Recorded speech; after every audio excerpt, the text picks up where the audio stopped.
now let's go into exercise when you're living with cancer. So specifically for the breast cancer population, there is a concept called rehabilitation. And this is you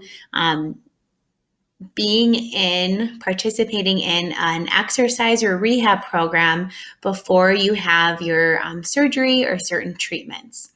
This phase can be so important to help improve your outcomes for a number of reasons. We're going to talk specifically about one here. So when you're diagnosed with breast cancer, you're going to go through a bunch of, or multiple different treatment modalities potentially, two of them being surgery and radiation.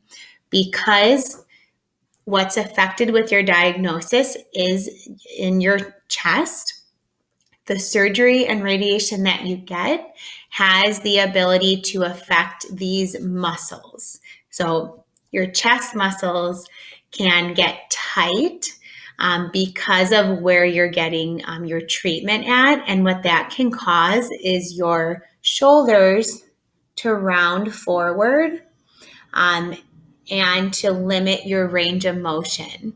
So this is something called rounded shoulder syndrome, and it looks something like this.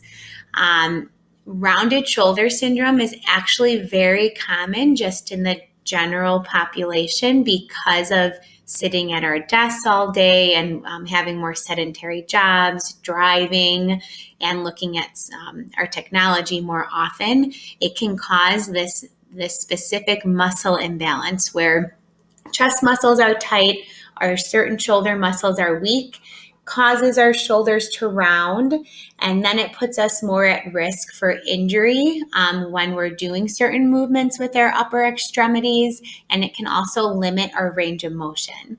So you can see how when you have breast cancer and where your treatment is, it can exacerbate this posture deviation, which is why it's important to be in a pre-rehabilitation program before your surgery and radiation, because if you already have a little bit of that, because a lot of us do, that rehab or exercise professional can work with you to stretch out these chest muscles more and strengthen your shoulder muscles so that when you go into treatment, you're less at risk to exacerbate it or to get it from treatment. Always remember, you're braver than you think, stronger than you seem, and loved more than you know.